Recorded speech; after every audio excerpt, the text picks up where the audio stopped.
My name is David Peters. I'm conducting the interview today with, do you prefer James or Jim? Jim. Jim Troxel, who was a student here in the mid-'60s. And we're going to be talking about his experiences at OSU.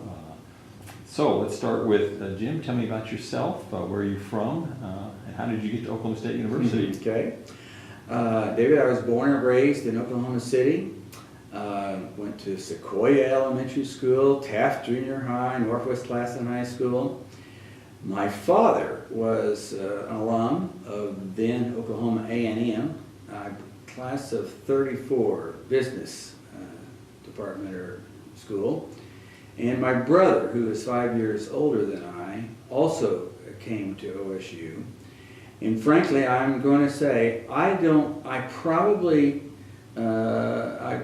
applied to some other schools, but I don't remember which ones they were. I knew I was coming to Oklahoma State, and upon graduation in 1964, I was here, and that fall, 1964. So you graduated then in May or June of '64? From high school. From high school, correct. And then after that summer, you immediately started here then in the fall? Correct. Of '64. Correct. Okay. Where did you live when you were on campus? I first pledged and joined the fraternity Beta Theta Pi, and I did that through my sophomore year. In my junior year, and senior year, I lived off campus. My junior year with 4 other guys in a house, and my senior year in a single room residence, rental, over on Main Street somewhere. I think it's still there. What was your major? I started out as a math major because I thought I'd be a high school math teacher. After I didn't do too well in calculus, I shifted gears, went over to psychology for maybe a couple terms. I can't remember exactly, but sociology certainly was, I found my home in sociology and graduated with my degree in sociology. Okay, so from math to psychology to sociology. Correct. All right. And you graduated in 4 years? I did. Pretty routine, normal pathway then. Okay. What on-campus activities were you involved with? Well, and they may have changed over time. So they did. Yeah. As indicated, I was a member of a fraternity, and I was very grateful for that experience. As my student days wore on, I found it less to my liking. I found a home off-campus the Wesley Foundation, the Methodist Student Center, was certainly became a base of my concerns, social, and also provided a community of students that I enjoyed being around, as well as the campus ministers there. Also should say that they were closely aligned or affiliated and worked with the other campus ministries, so I enjoyed my time learning more about the Lutheran student group, as well as the Newman Center, the Catholic student center. Appreciated that. And there we had some ecumenical dialogues over in the chapel. Bennett Chapel? Yes. We had, as I recall, we had evening dinner meetings and discussions of various kinds of theologians and other issues. So I'll have to say that, and by the way, you know what, I just now remember this. I even became a member of the first United Methodist Church year. Okay. And my membership still may be there, as far as I know. I can't have any idea. But let's see. Aside from the other things that we're going to be talking about here in a minute, I assume, I don't recall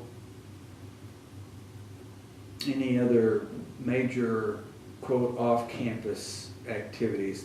Some may occur to me as we continue conversation. Did the UCCM exist? That was the United Campus Christian Ministries. It was a group of the Methodists, the First Christian or Disciples, Presbyterians, Episcopalians, and I think maybe the Salem Lutheran Church. I remember Salem Lutheran. The minister there was Cliff Smith, and he certainly in my senior year was very influential with me.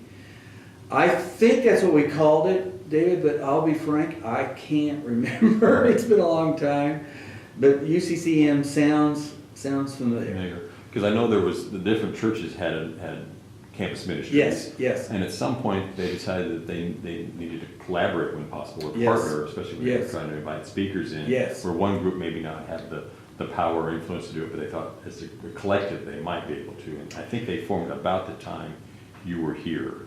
Could very well have been. I can say that I was, somehow or another, I got appointed to the committee responsible for what we had then, the Religious Emphasis Week. And we had, over the years that I was affiliated with that, we had various speakers come in, some of which I can remember. That there was a fellow, was a seminary professor from Perkins School of Theology down in Dallas, and he wrote the book, The Gospel According to Peanuts. I can't remember this guy's name, but he came in with the slides of Peanuts and talked about its relationship to Christian theology. And I remember that was one of the speakers we had for Religious Emphasis Week one year. Okay. Do you remember who the leaders were at the Wesley Foundation at all? At the time I was became active, there were two ministers. One was Carl Caskey, who, by the way, is still living in Northfield, Minnesota, and I communicate with him on occasion. His associate was a gentleman by the name of Vance Engelman, and Vance was the one at that time who particularly got me involved in the Wesley Foundation. In fact, Vance was the best man at my wedding in 1969. Unfortunately, he has since passed away. What was it about the Methodist Student Center, the Wesley Foundation, that intrigued you? Were you Methodist? Yes, I was. I was active at Maven Methodist Church in Oklahoma City, and there I was involved with the Methodist MYF, Methodist Youth Fellowship. Yeah, and we were a strong Methodist, and I very much appreciated my affiliation with the Methodist heritage and identity, and it certainly nurtured me. And at that time, it created both a social conscience as well as kind of, I'll call it a theological hunger.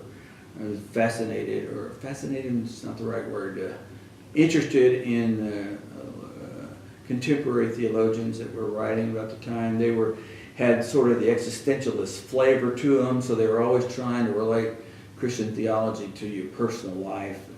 I remember the key word back in those days, David, you may recall it, relevant. Everything had to be relevant. And the theologians that we were led to look at made Christian theology relevant to my life. And you said you joined the First Methodist Church because the Wesley Foundation you really couldn't be a member of. They had activities there, but membership locally had to be through a church here. Yes, and I'm not too sure exactly what was the motivation at the time, what led me to do that. The minister there at the time, I believe, I can't think of who it is right now. So That's okay. And I kind of wish now I'd kept my membership back at May Avenue, but it really doesn't matter. I can't remember what the motivation for my joining the First Methodist Church was. It was a plus, you might say, in addition to my connection to the Wesley Foundation, which certainly was the primary driver. Okay. The campus speakers policy. Yeah. Is that what sparked your involvement in this adventure? Even though I wrote a piece up here, David, it's hard for me to remember the chronological connections and pieces. So you had Religious Emphasis Week. Yeah. And that was made, there was a student group that helped coordinate that. Well, with faculty, With and I don't remember, it's a quote authority. I don't know what chartered it, but we were responsible for extending invitations for speakers to come in for a week. And some of the churches in town were involved, or at least some of the leaders of some of the churches were involved? I think so. Right. Yeah. And it was under the auspices of, somehow under the umbrella of the university. Yes. As an activity that Yes. was approved. Yes. Yes. Okay, and I believe Thomas, and we decided his name was Altizer, Mhm. was invited to speak. Yes, What do yes. you remember about him? Well, he made the front cover of either Time or Newsweek. He was the one who was raising the question, is God dead? And and wrote a book along those lines. Well, maybe that was the title of it. So he got the earmark as the God is dead theologian. So he's very popular. I believe he was with Emory Seminary in Atlanta. And we were, as I said, our group was interested, the UCCM, I guess. We were reading some heady stuff, and we were bringing some people that we thought would be, thought-provoking. So we said, well, why not invite him? And to see where he may not come, but we extended the invitation. It was a sort of a feeler, sort of sent out a feeler. And I don't even remember I don't even remember if he responded. It's too long ago. Too long ago. But I think that one of the challenges is the headline regarding his name is God is dead. Yep. But actually he was first proposing a question. He was raising the question. Raising the question, and the book that he, actually he just edited a series of essays. I think he was one of the authors of one of those essays, but the book combined got the headline of God is dead. Yeah, he probably got a bum rap, but be that as it may, everyone identified him as being the God is dead theologian. God is dead theologian. So then at some point, that information becomes, others in the university community become aware of at least the invitation to bring him to campus. Yeah, and Robert B. Kamm, K-A-M-M, was the president, and he was still new, only about a year into his tenure. It was his first semester.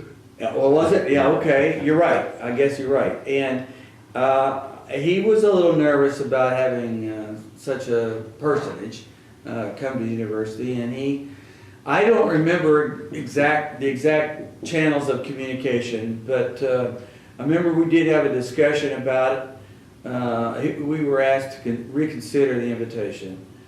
I don't remember the debate. I remember we weren't all in agreement, but I do remember we came out and agreed with the president that we would rescind the invitation. Okay. And I wish I could tell you what went on in that conversation. Dave, I just can't remember. It's too long ago. That's fine. It's only been 50 years 50 or so. Years. Yeah. 66 was 50 years ago. So there's a response. Okay, so Dr. Kamm responds with asking the committee to not invite Altizer to come speak. Okay, then there becomes, or what develops is a response to that within the university community. Can you tell me anything about that? Oh gosh,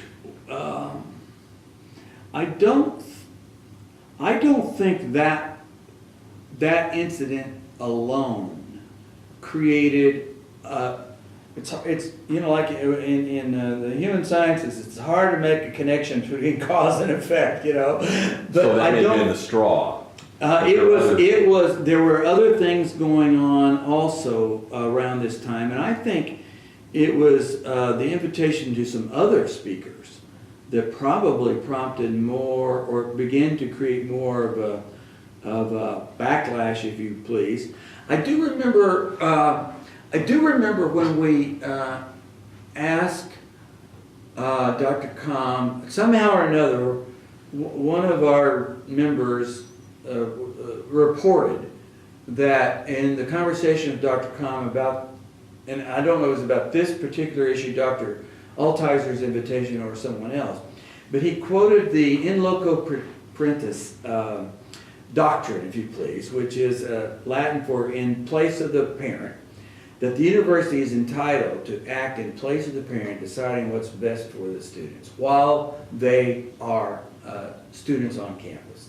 And that was part of the rationale for why and I don't know if he applied that to Dr. Altizer, but it may have been to other speakers whose invitations were extended and also asked to be revoked later on. Because Timothy Leary, soon thereafter, was asked to come speak, and I believe Dr. Cohn felt he was a bad influence. Oh yeah, he didn't really care for that one. Now, who invited him for what purpose? I can't remember. Do you? Maybe I think it was there was a student forum. Oh yes, the Student Government Association had a committee, the forum committee, I think, the student forum, where they could invite people to come speak on campus. And during those years, we had some really terrific speakers come.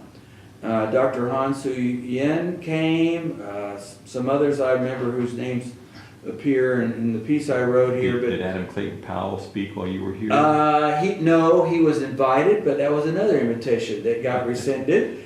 Or maybe, I can't remember if the invitation was extended and then revoked, or if we were suggesting it and it got ixnayed before we even got that far to extending invitation. And he was a member of the U.S. House of Representatives. He became one, and I can't remember if that was after or not. It was certainly while he was one of the, key civil rights leaders in New York City at the time. That's true. Okay. So there were the speaker's policy and the application of who could speak was becoming more and more of a challenge. More and more of a challenge. Clearly, more and more of a challenge. And I don't know which particular speaker's rescinded invitation sparked the first of, in my memory, 3 gatherings of student and faculty and others, student and faculty, in various kinds of, I don't know what, rally, I guess would be the best way you could talk about it. The first one, they were all in front of the library here. The first one, the documents say there was 400. The second one was about 2,000, and the third one, which might have been a year and a half later, was 5,000 students and faculty showed up on the lawn of the library, quote, protesting the speaker policy. And so this is the south lawn of the library. Yes. Looking out towards the building. Yes. Yes. Would people talk then on the steps right in front of the library or that fountain area? Yes, in front of the fountain. There's a little, I can't remember if the landscaping is the same then as it is now, but they were able to get a platform of some kind, and there was a speaker system in all of these events. I don't know where it came from. And they projected to the south, yes. So these were called events. I mean, people knew this was going to happen. Yeah. I do not know if they appeared in the O'Colly. They must have, maybe. Maybe they were just flyers. It might have, I bet a lot of it, David, was word of mouth, frankly. We also, though, had at the time our so-called underground newspaper going on, The Drummer, and that was another means of communication, particularly amongst the people who were of like mind and concerned about the administration's speaker policy. Were you a part of The Drummer at all? I may have written an article or two for it from time to time. I was certainly not on the editorial staff. My good friend Ron Stevens was for a year, at least a semester, if not longer. Like many things, a lot of these things evolve. Apparently there was another iteration of a similar kind of underground effort out of one of the dorms, but I don't remember exactly specifics. Ron and his efforts, I think some of that originated at the Wesley Foundation, if you want to know the truth, now that I think about it. It did. The Wesley Foundation had a publication. Yep. And then they merged. That's what it was, right? With the Drummer. Right. And that was probably another key communication vehicle. And it might have been, it wouldn't surprise me to learn, though I can't tell you for a fact, that the network of the UCCN that we talked about earlier was also another network through which the word of mouth or news of these quote rallies, I'll call them rallies, I don't know what we call them then, but they were like a rally. That was the way the word got out. They were described as a student protest, student demonstration, and in the worst case scenario, the Oklahoma City paper referred to them as a riot. Well, I attended. I was at all three of them. There wasn't a riot at any one of them in terms of what we would describe that. Demonstration, even that might be a little strong. I mean, it was a bunch of people talking and raising their concern. And maybe there were some banners. There were probably a few banners and stuff like that. But it was mainly just the people, speakers sharing their concerns about this, and that. So there was a designated time, so people knew Yeah, to arrive yeah, at a certain time. Yeah.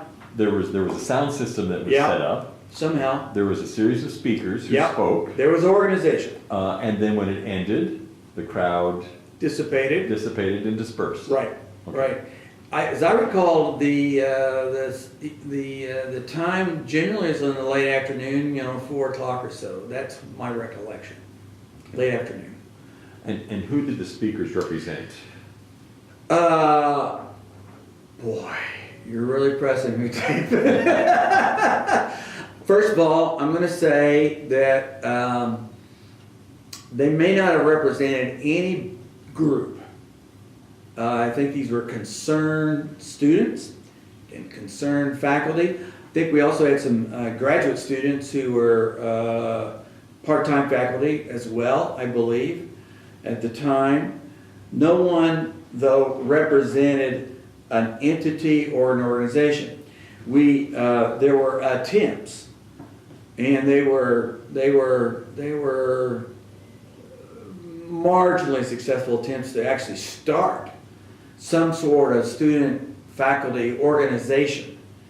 I don't think it had legs, but there were other meetings that took place amongst those who wanted to sort of serve in a leadership capacity to try to give this movement, if you please, some sort of structural expression.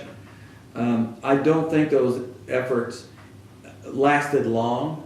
But there were their efforts. And I remember the first meeting, bless our hearts, we got bogged down in trying to write up our bylaws. So, nothing could kill an organization more than trying to come up with its bylaws. So I don't think that went too far, but it was at least a place where people could air some things out before they then reached any purpose. I want to say that the Student Government Association itself, though, was all of their meetings at the time seemed like they were dealing with issues in relationship to the administration, and they were a vocal force, or maybe not a force, but a vocal group where a lot of the concerns got aired out. I believe the faculty had its own vehicle for airing out its concerns, though I was not privy to any of them. Only heard about them after they were expressed. We had a university chapter of the Association of University Professors, American Association of University. It's AAUP. AAUP. And they, I'm sure that I know that they wrestled with this issue, and I know they asked for some help from their national organization to come look at what was going on here. There was also a board of faculty reps, the BFR, who were meeting occasionally. Okay. And so they were dealing with the administrative level and faculty level. So you said they met 3 times. So the first time there were 400. So why were more meetings necessary? Well, because the administration continued its practice of turning down or requiring that invitations to outside speakers be rescinded. Also, the Board of Regents itself got involved and drafted more, I'll use the word stringent policies about who could be invited and why, and their values and criteria. And many people, students and faculty, considered these to be suppression of First Amendment rights. And I think that's particularly what precipitated representative members of the faculty, representatives of the faculty of the sociology department to particularly show their concern. Dr. Larson resigned in protest of the regulations.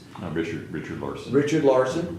And then before too long, 8 of his 9 other colleagues, 9 of 10 of the entire faculty resigned in protest to the administration's, not only the policy, but the way that they dealt with the faculty in trying to wrestle it through.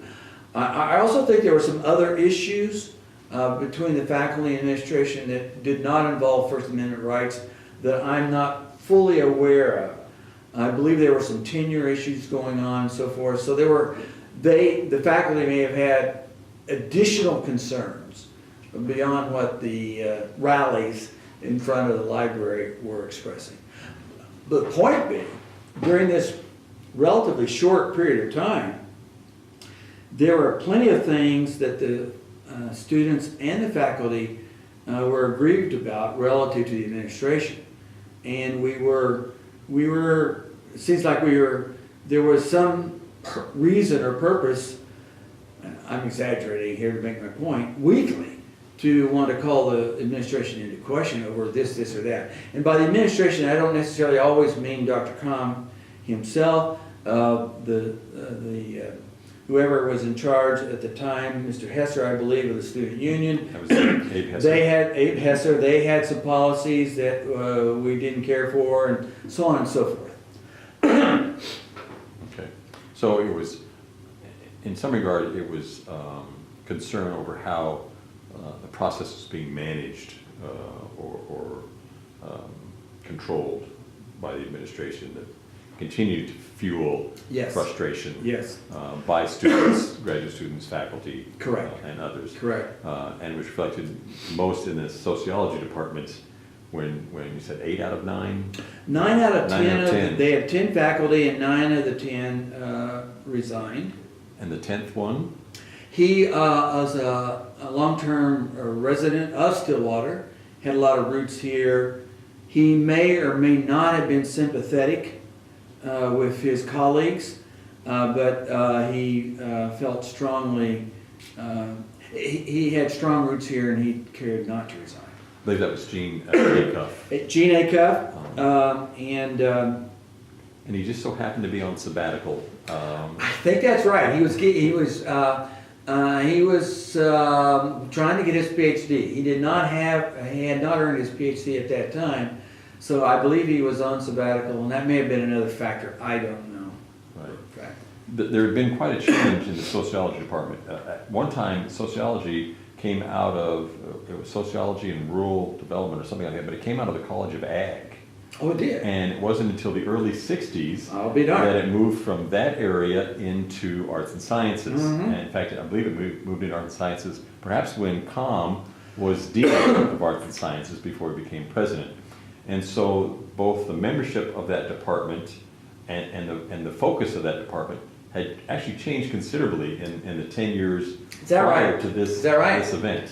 And so most of the new faculty who had been brought in beginning in the early 60s just had a different perspective on the academic aspects of sociology than the prior folks had, and it was in a new college, and so they were young guns. Is that right? In many ways. Well, I wonder, you paused me to speculate. I wonder if Dr. Comm, as Dean of Arts and Sciences, was instrumental in the hiring of Dr. Gerald Leslie, the department head of sociology, who then later on was the one who was part of the resignations against him. I don't know, but that would be interesting to find out. Well, I knew there were changes. I don't know the exact dates of when Leslie was hired and when Comm transitioned from Arts and Sciences Dean to, actually transitioned first to VP, and then he moved into the presidency. Okay, all right, so there was a time period there, all right. But that was kind of a transition. Was he provost, Comm, provost? He would be the equivalent of provost. Okay, at that time. And I believe he was acting, actually. Gotcha. And then he was named to the presidency and took that position. All right, so let me kind of backtrack just a little bit. Okay. So it started, it started as a response to the speaker's policy, and then it kind of grew into other agendas that different groups, either disgruntled or upset or concerned, brought to the table. And so this was a response in many ways to a number of things that were going on. Correct. How do you think this reflected what was going on in American society at the time? I think what happened at OSU was mirrored very much what was happening on other campuses across the country. Each locale, each university probably had its own, iteration, own set of issues and concerns. You had the Vietnam War going on. You had the Civil Rights Movement going on. We had one or two civil rights marches led that were campus based. They were allowed. I don't specifically remember any anti-war demonstrations. That's not to say we didn't have them. I just can't remember that we did. It wouldn't surprise me to learn that we did, but I just can't remember, the specifics about when and where and who was involved and how many and all that sort of thing. Well, and military training on campus was required into the early 60s. It was required, ROTC was required through school year 66, 67. After that, it became voluntary. My senior year, wait. ROTC was required for all undergraduates for their freshman and sophomore years until, but that policy ended as a requirement at the end of the 64, 65 school year. And the reason why I remember is because I, as a freshman, I was a part of ROTC. Okay. And I was in the ROTC band.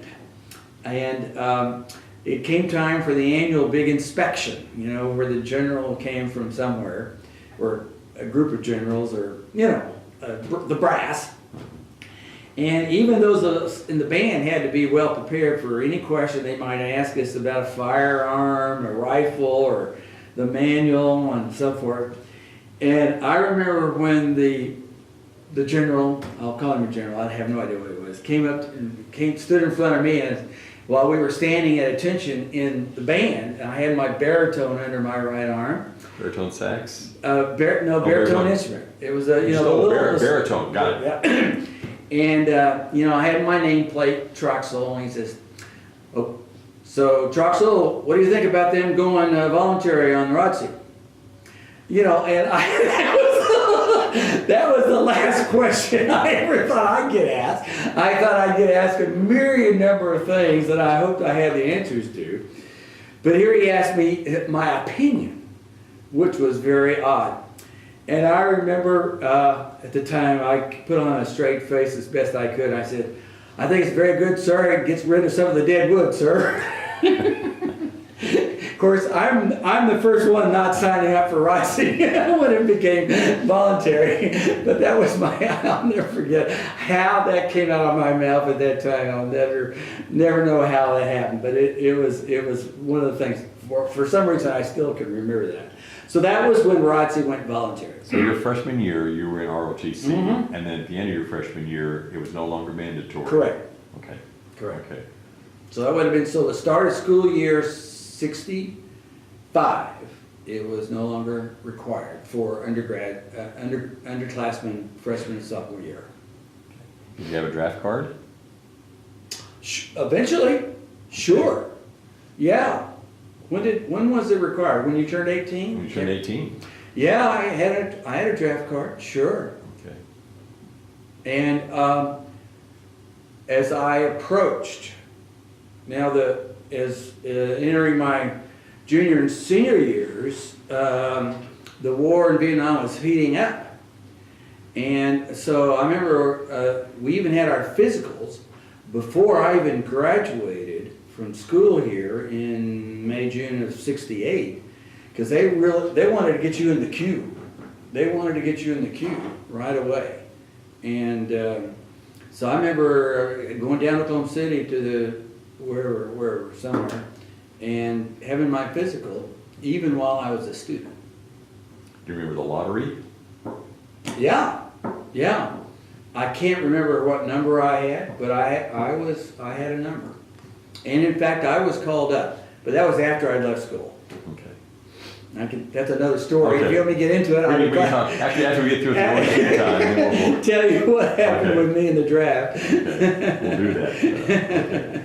So, but your freshman year, you're a pledge and then a member of Beta Theta Pi. Correct. You're an ROTC. Mhm. You're a math major, but Mhm. looking at other options as you Mhm. go through your academic career. Dean's on the road. Dean's on a roll. You attended all three of these demonstrations or Yeah. events in front of, on the library lawn.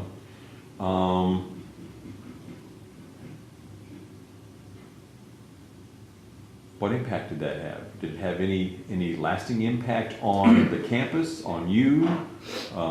What influence did this event, these series of events? Well, Dave, that's a great question. First of all, I cannot give any testimony to what happened to the university per se. I have the impression that things became more tolerant here and so on and so forth. I would like to think that some of our expressions of concern led to that, but I cannot, again, I can't give you a cause and effect.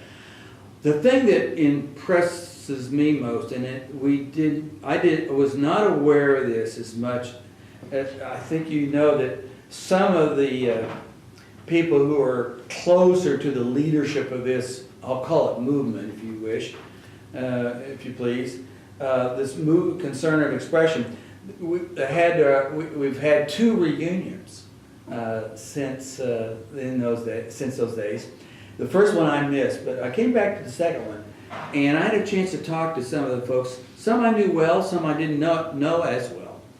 One of the things that really impressed me was the fact that almost to a person, every one of those people became involved in a rather significant, socially concerned vocation of one kind or another.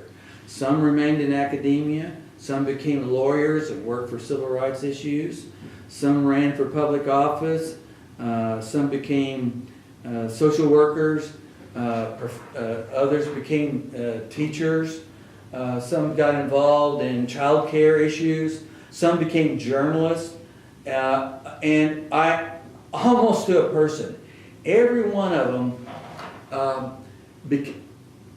expressed a social conscience of social justice nature, though expressed in a variety of different ways. And all of them gave testimony, so to speak, or witness about that the seeds of some of that, of their expression, was sown here at Oklahoma State University. That for me is probably the biggest legacy of those days, if you please, the years 66 to 68 and on into 69 after I left. The legacy of the vocational concern and commitment and care of those people expressed is rather amazing in my opinion. Did they all come from similar backgrounds? Or, I mean, were they all part of the Greek system, or were they? We had a handful of Greeks, but no, they were diverse. So they were diverse. So you had people living on campus, off campus, Oh, sure. Greeks, Yeah. those involved with traditional student government associations, Oh, student yeah. newspapers, those involved with off-campus organizations, underground newspapers. So it sounds like an eclectic group of Very eclectic, folks. very eclectic. And it would be a group of people that you probably, wouldn't pull together for a social event, a party. They came together because of their common concern for what was in the best interest of the university, its students, and its faculty. Okay. I'm going to throw out some constituencies that were Okay. involved in some way. Just going to get your reaction and response. The Oklahoma legislature Do you remember what their response or reactions? I were to do this? not know of, I do not know or remember anything that the legislature said or did in relationship to what we were doing up at Stillwater. Okay. The Board of Regents? I am aware that they did express their concern. They memorialized that in some revised speaker policies. They also expressed it. I'm aware that a couple of the children of Regents, members of the Regents, were students at that time here, or around that time here, and that was an interesting kind of a overlay on what was going on as well. Okay. How was this event viewed in state newspapers? Do you have any idea? Well, I did not know until recently, frankly, that our movement, our rallies, got as much attention as they did, and it was the piece put together by Ken Doms and the other gentleman. Ron Stevens. No, not Ron. And not Ron Chip. kept it. Okay. It'll be in here somewhere. Kim Doms and Bill Streck put together a piece that they sent to Dr. John Kenneth Galbraith. We could talk about it if you wish. Okay. But in it, they had put together a rather sizable dossier of news clippings that I did not know that we had made that big of an impression across the state. Pro and con, but some of it was just our articulation of what happened, that we had a rally, and others in terms of opinion, both supporting either the administration or the student effort. Are you familiar with anything that the faculty council was involved with? I know that they had discussions. I know that they took, that they had a representative, Dr. Margaret Brooks, wrote a report. This had to do, now it's coming back to me a little bit, after the first rally, Dr. Com pulled in the department heads of 4 of the departments in arts and sciences and told them that no faculty nor any paid graduate student who was playing a role as an assistant teacher or whatever could participate in any of these rallies.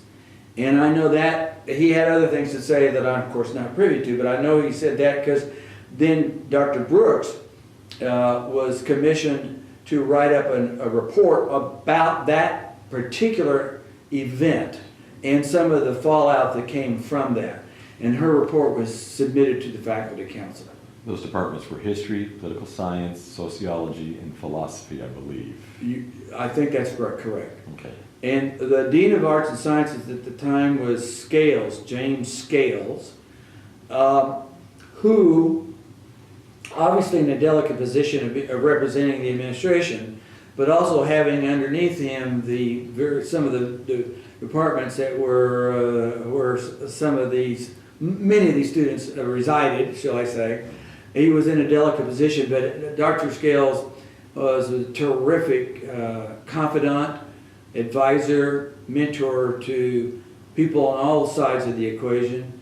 He later went on and became president of Wake Forest University, and he was great. He came from Baptist University down in Shawnee. OBU, Oklahoma Baptist University, and my aunt was his secretary there and knew him, and so she and I had separate correspondence going on behind the scenes about how to work with Dr. Scales.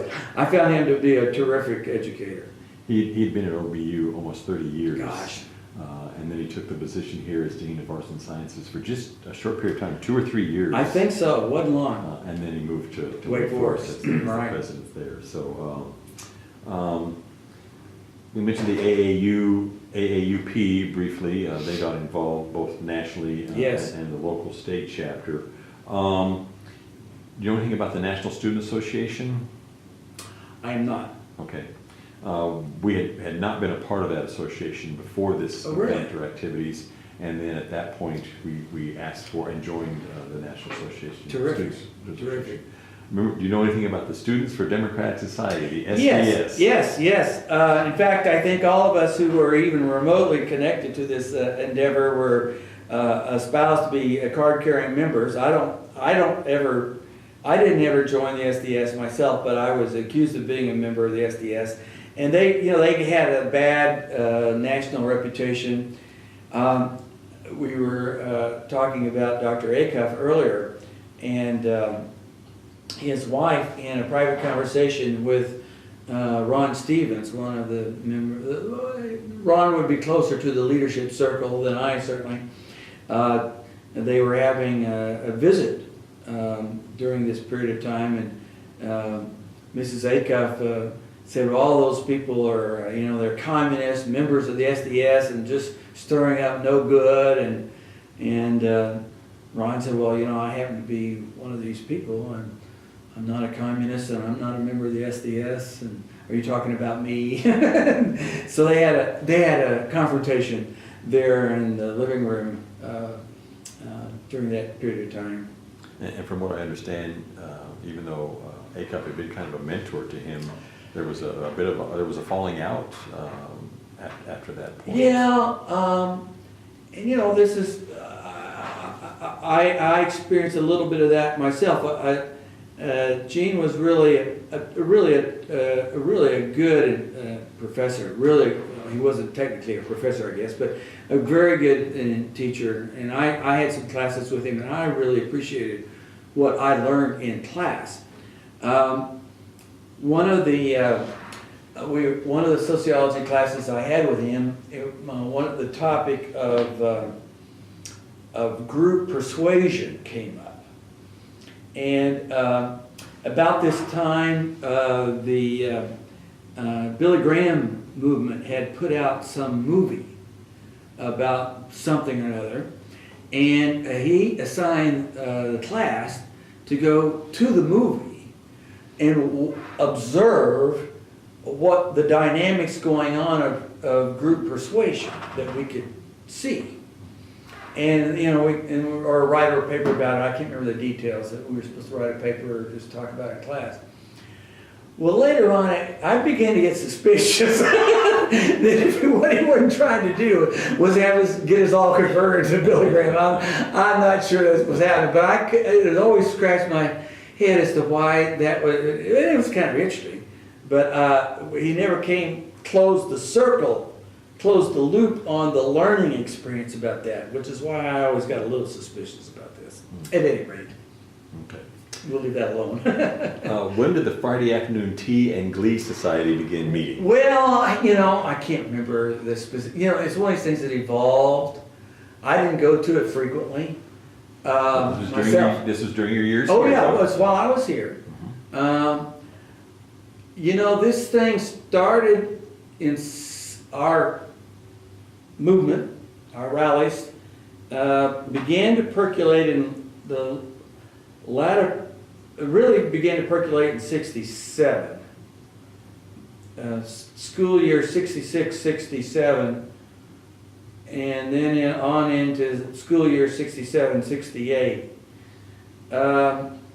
It would have been in those 2 school years, and maybe the following semester at least, that the Friday Afternoon Tea and Glee Society would have its sessions. Again, I wouldn't consider myself a regular. I attended on occasion. It was just a bull session, a venting session, a little bit of strategy maybe going on from time to time, and a lot of heavy talk. How many people would attend these? Where would they hold them? I think they were.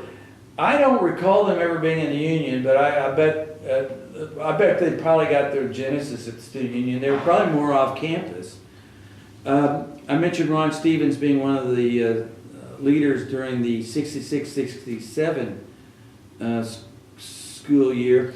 Ron and I and 3 other guys rented a house together, and some of the events would take place in our house. And we had Julian Bond come speak here once, and after his speaking engagement, he came over to our house, and that's where we had really some of the best discussion going on while we were there. That was off campus, of course. And some of those Tea and Glee Society meetings were probably at our house, if I think. Do you remember where your house was located? Well, let's see.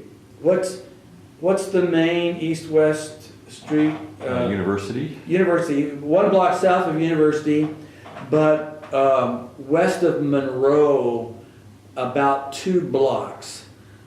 Okay, so close to the Beta House. Behind it and further west. Okay. There was one of the sororities was across the street. Kappa Gamma? I can't remember. Okay. Can't remember. Okay, And recently I drove by there, and the house is not there anymore. It's gone. There's some apartment buildings. So. Is there a plaque or memorial? There ought, I tell you, there ought to be. There ought to be. Julian Bond, we gave him a magic marker, and he autographed the wall. Was the Hideaway here when you The were? Hideaway was here. That could have been where some of this was taking place. Okay. Yes, down on, Just off a Knobloch. yeah, Knobloch. Mhm. Knobloch. Well, you walk down Knobloch, right. The Wesley Foundation and some of the other religious student centers might have also housed some of the gatherings from time to time. It circulated. Okay. It circulated because it didn't have a place. This was not centralized anywhere. This was a real movement in a sense. It gravitated all over. The word to go out, we're meeting this Friday at some location and people would gather there. People would gather. Mostly students? Yes, graduate students. Faculty would show up on occasion, but not too frequently.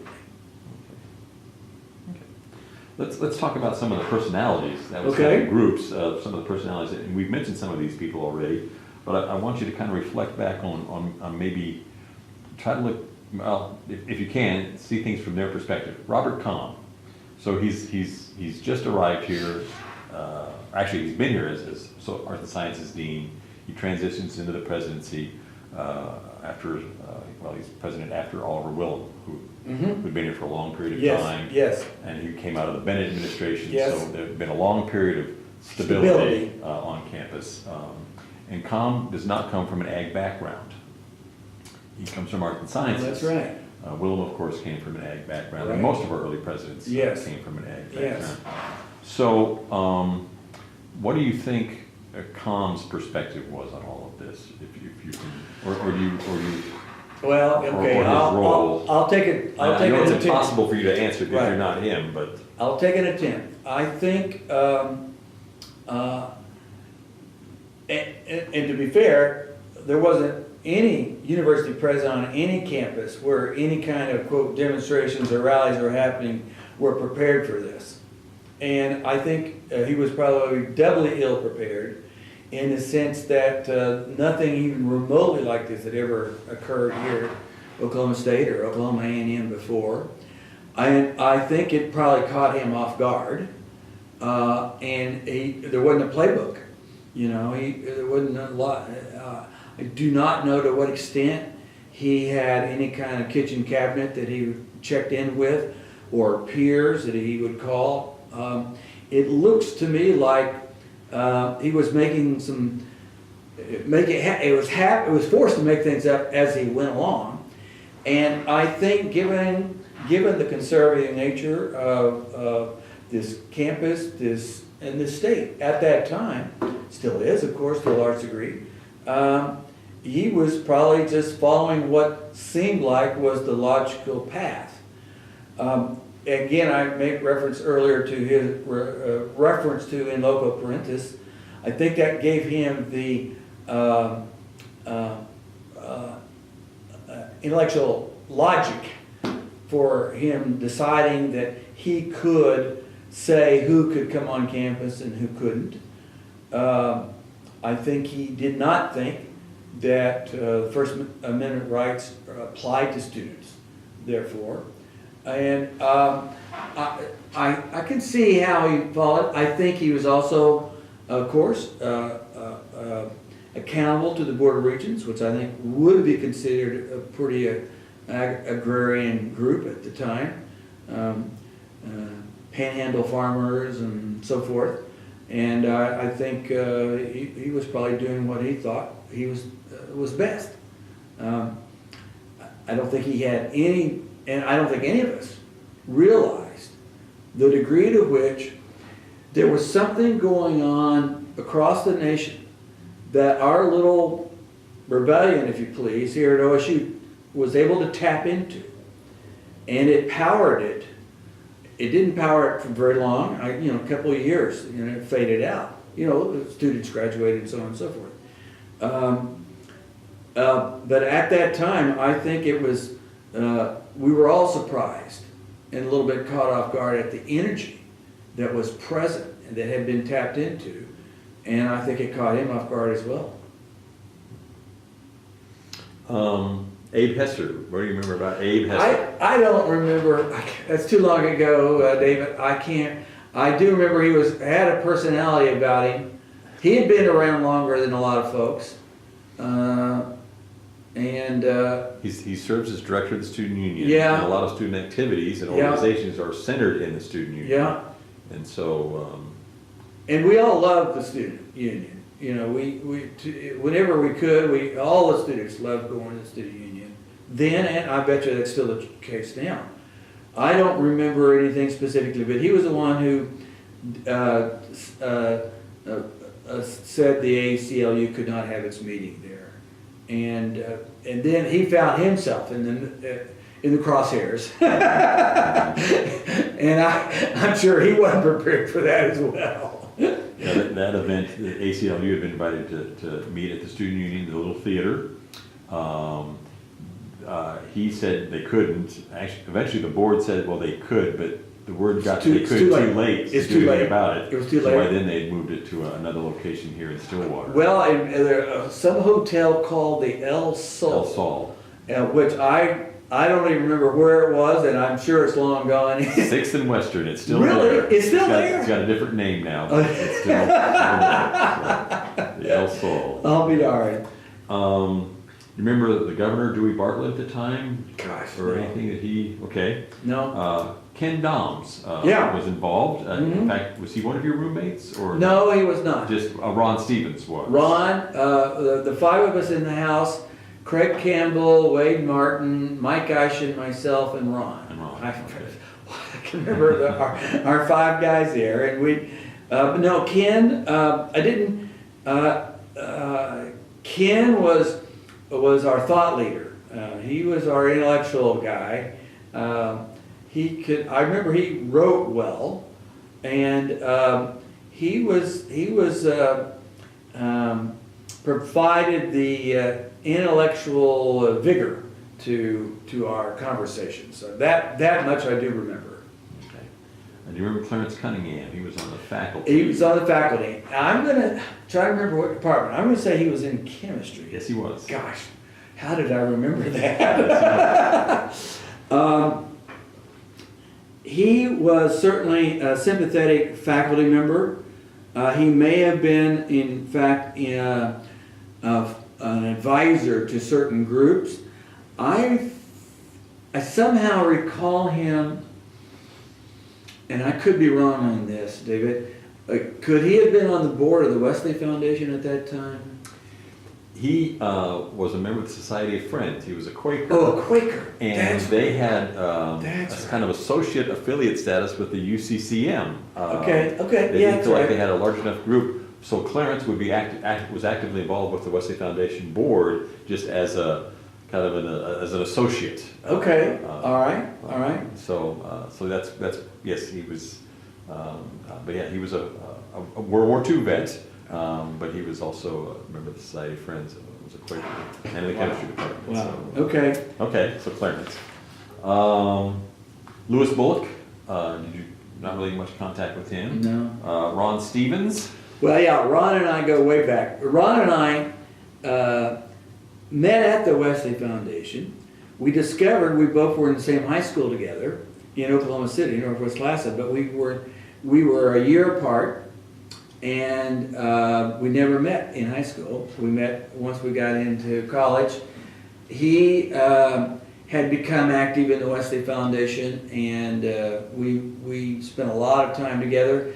And he lives in Chicago now with me, and he and I are in the Chicago Cubs baseball ticket syndicate together. And I just saw him a couple weeks ago, as a matter of fact. We've been friends, we've remained friends over the years. Ron is a great example of what I meant by someone whose social consciousness was awakened here. It probably was awakened before he came to school. I don't know, but it certainly got his fire got fanned here while he was at OSU. He moved to Chicago after graduation.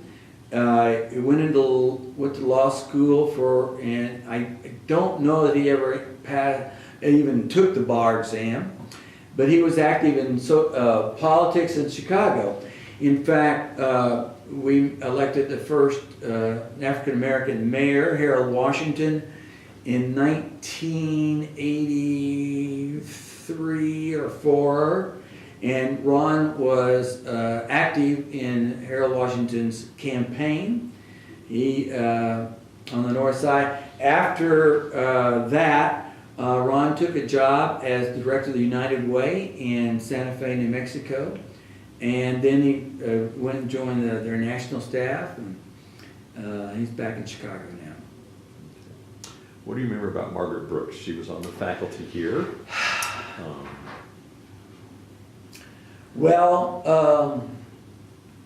She was terrific. She was passionate English professor, as I recall, and she was a confidant to our Friday afternoon tea at Glee Society group, provided some real thought-provoking ideas to it, terrific integrity. She also authored the report that I made reference to earlier. The student senate asked her to be its advisor. I believe that would have been my senior year, and she accepted. But after a while, then she found it, because of the scrutiny that she had to go through to get okayed by the administration. She found it just a little bit too bearing, and again, this is related, David. At the student level, there was a level of concern going on, but at the faculty level, there was another level of concern that I certainly was not privy to. We heard things, but we weren't a part of it. And she apparently found herself in the crosshairs of a lot of antagonism coming from the administration. She also had to submit her resignation during my senior year, and that was a big blow, losing someone of her stature. And I wish I could tell you more, but she was a tenured faculty. That's member, right. And had recently been named head of the honors school. The honors That's school right. had just started. That's right. She had to either tone it down, or they were going to take the honors program away from her, or something like that. And it was too much for her. I believe the threat was they were just going to close the honors. Close it. They had spent years trying to develop it. They finally got it approved. She was named as one of the first heads of the honors program. And then because of her involvement, there was the threat. Yeah. And I'm not sure where the threat came from. Exactly. That unless there were changes, that they would just close the honors program down. And she felt that, she couldn't be the reason for that happening. And so that's she submitted her resignation then. But James Scales, we mentioned James Scales. Anything else to add about Dean Scales? No, the few conversations I had with him one-on-one were some of my favorite memories. I don't remember anything specific, but I remember he had good counsel. Okay. And then Richard Cummins, you may not have known him. No, I did not know him well. I knew of him. No, I didn't know him well. He was involved with the AAB report. Okay. All right. What do you know about contacting John Kenneth Galbraith? Okay. Yes. I'm not sure, the student senate had the speakers forum, and an invitation for him to speak was extended. Then, and I don't know the motivation behind it. I was not privy to it. But then who were the two fellows that wrote the report?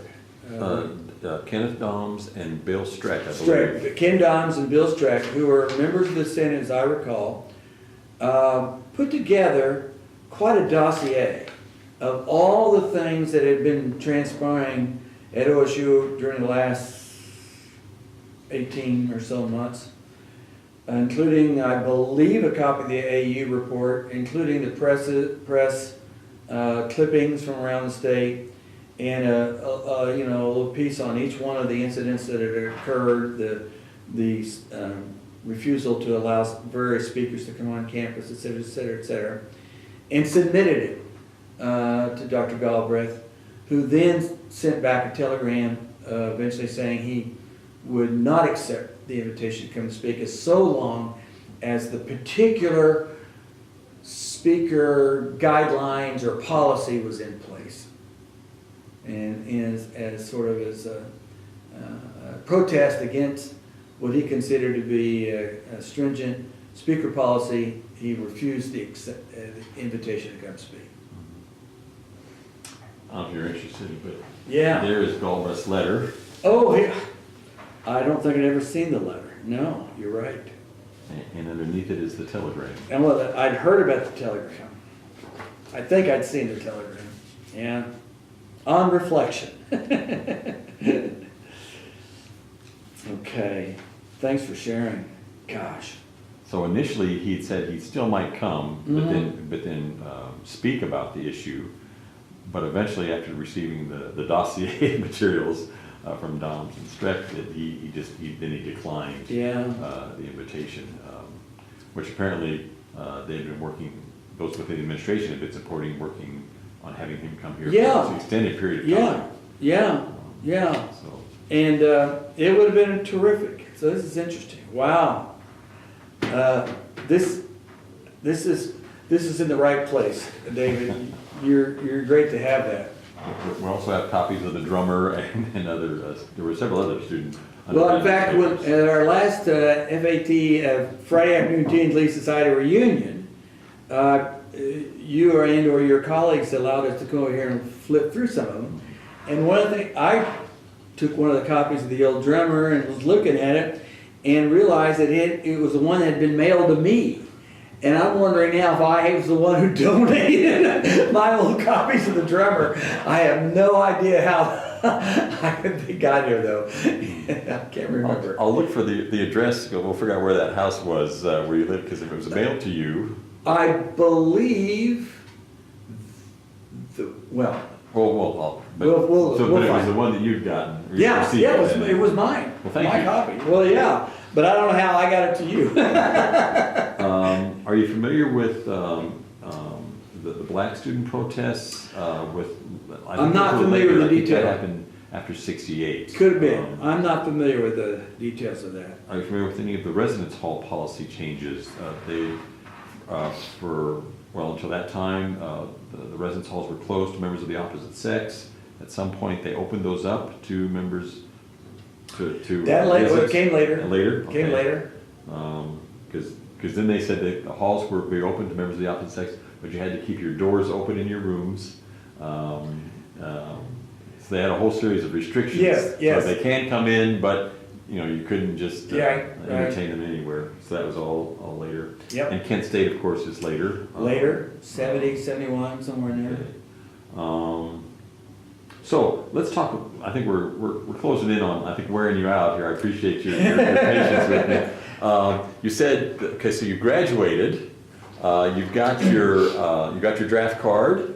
Are you drafted? No. 3 days after graduation, I put on my worldly belongings in my Volkswagen Bug Beetlebug and drove up to Chicago and joined the staff of the Ecumenical Institute at the time, and which later morphed into the group that's currently operating in Chicago called the Institute of Cultural Affairs. I was with them for a long time, 30 years or so, or more, maybe. At any rate, relative to the draft,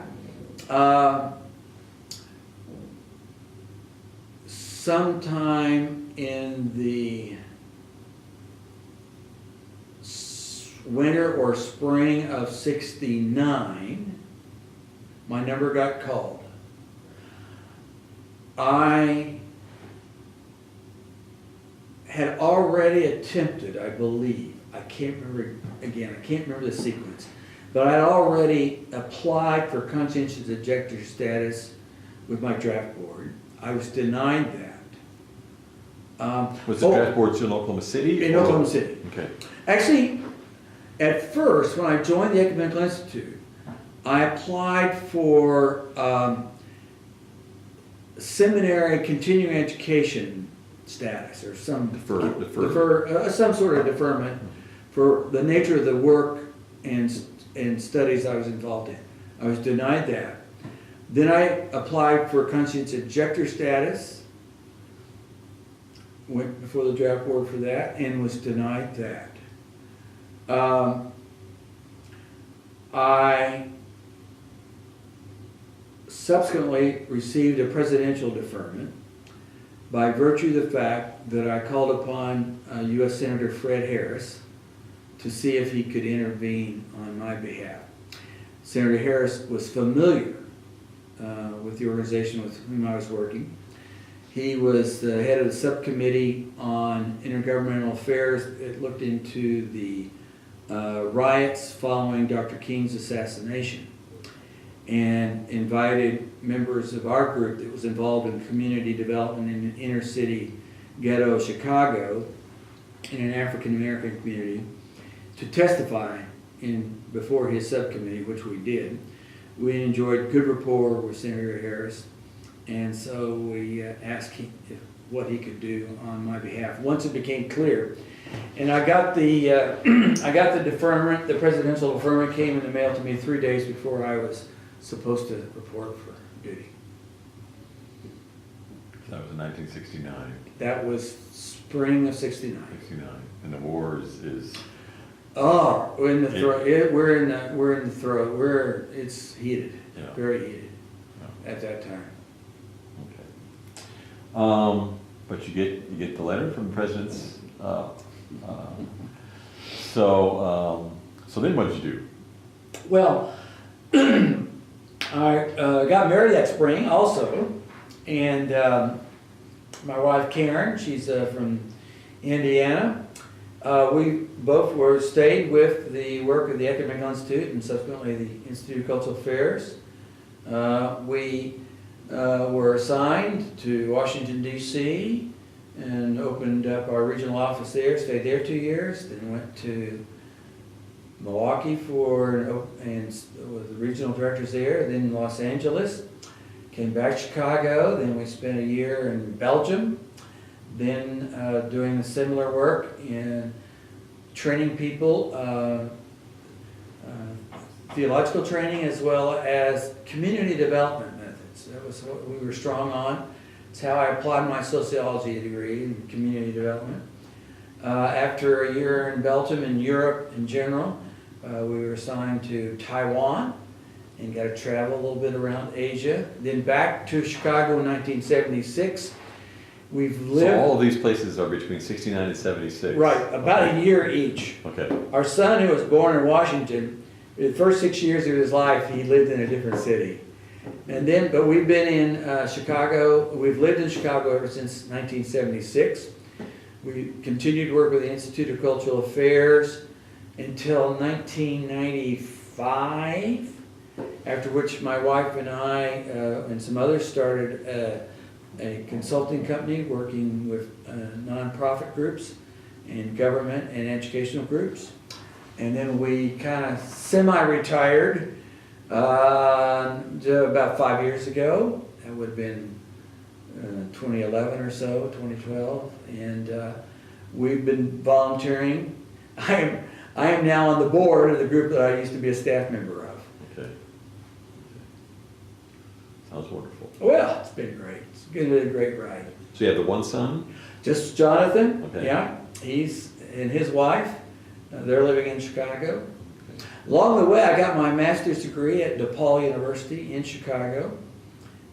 In In integrated education learning with a concentration in organizational development. okay. So I became an OD professional and used that skill, and as well as the skills in group process facilitation that I'd honed at the ICA, and that's how I made a living. What brings you back to Oklahoma periodically? Well, along the way, I started another company with a friend of mine who, in development finance, we have a contract to do several programs, and we also started an endeavor along with OSU's Research Foundation and their wing called Cowboy Technologies, which is the technology commercialization function of the university, to bring together, and we founded and manage the group called Cowboy Technology Angels, a group of alums, high net worth individuals, who invest in, or at least get to decide if they want to invest in, new companies that might get spun out of the university's research. And we're just getting started, only about 2 years old. We invested in one company that came out of the university's chemistry department, a technology that removes arsenic from water.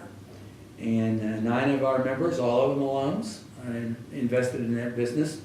It hasn't, none of us are rich yet for this enterprise, but we've invested in 4 other enterprises and made 6 investments so far, and we're growing. And that brings me back. We're gonna, like this Friday, we'll be looking at another investment opportunity, technology that a company is getting started in Oklahoma City that's licensed out of NASA, that's going to help drones not run into airplanes. So protection sensor technology that we're going to take a look at on Friday. So I come back and talk to people about joining, look at other deals that the university has, get to talk about. I had a chance to give a talk to the sociology department a month ago. And I was just over there before I came over here, as a matter of fact, talking to the head of the department, Dr. Bird, Sharon Bird, about maybe creating an internship program for having sociology students come up to Chicago and work with the ICA, which is very much involved now in the climate change discussions, and is working in the arena of sustainable communities. And I did not know this until recently, but OSU has the sociology department has a strong environmental sociology component. And so we would love to have their students come and work with us up there in Chicago and take a look at helping build sustainable communities across the city of Chicago with us. Wonderful. Looking back, was your time here at OSU, did it serve as a pivot point, or what impact did it have on Yeah, very much so. I also am going to say that my involvement with the Wesley Foundation was, which provided impetus for a lot of these things we've talked about here today, David. But also, in and of itself, was a source of concern, and I got very involved in the campus ministry. It very much nurtured me, helped to grow and foster the social consciousness that got developed along the way, and very much appreciate my time with the Wesley Foundation. So I have to, tip my hat off to my Methodist roots and Wesley Foundation there. Appreciated that very much. But also then, being, I happened to be, when when the 9 of the 10 faculty resigned, I happened to be president of the Sociology Students Association. And so they sent me in to meet Dr. Comm and confront him, or to be assured that our degrees were not going to be in peril. Here I am getting ready to go into my senior year, and I don't have a faculty to teach. Are all these credit hours for naught? So, and that was true of all of those of us who were, rounding the bend there with our degree programs. And sure enough, Dr. Comm and the university and Dr. Scales were able to put together a faculty that enabled those of us to complete our programs. But yeah, I probably, in all my time here, I got to one basketball game, maybe a handful of football games, because I was required to do that as a part of the fraternity or something, a lot of great people I met here along the way, faculty and students, and many of them I'm still friends with. Did you work at all part-time or have a job, employment while you Oh, were? only in the summers. In the summer? And that was down in Oklahoma City doing everything. I worked at the YMCA in the boys department. That was right across the street from the Murrah building.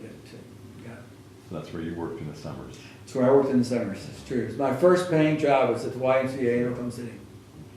You know that Dr. Comm was a member of the First United Methodist Church here in town? Yes, I do. The name of the minister there, it seems like his last name was also Smith. No, wait, the bishop was Angie Smith. Angie Smith was the bishop. Okay, now who was, I can't remember the name of the minister there. Do you remember? Lloyd Peters came here in the late 60s. I think he came after you After had the left. fellow, the gentleman I'm trying to remember. The gentleman I'm trying to remember, I think he then went on to St. Luke's Methodist Church in Oklahoma City. I think. I'm not positive. Okay. Anything else you'd like to add? I think it's great as advocate of all of the work of Studs Terkel in oral history that OSU has got such a great archives here at the library, and the Oral History Project is terrific, and I hope this story and all the others that you take for all sorts of reasons people have a chance to benefit from over the years. And I finally got around to reading Angie Debo's book, and And Still the Waters Run. And Still the Waters Run. That's a terrific book. She was the premier sociologist of her time.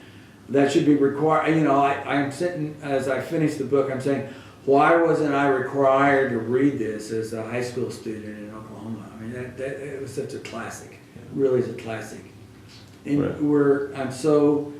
I'm so proud of the fact that she donated her work, all of her work here to the library, and I'm so proud of the fact you all maintained it too. Well, I think it's fitting that we're in the Angie DeBow room We today. are in the Angie DeBow room. And appreciate your participation in this project. It's really been a joy for us. And I think we're going to wrap it up then. Thank you very much. all right.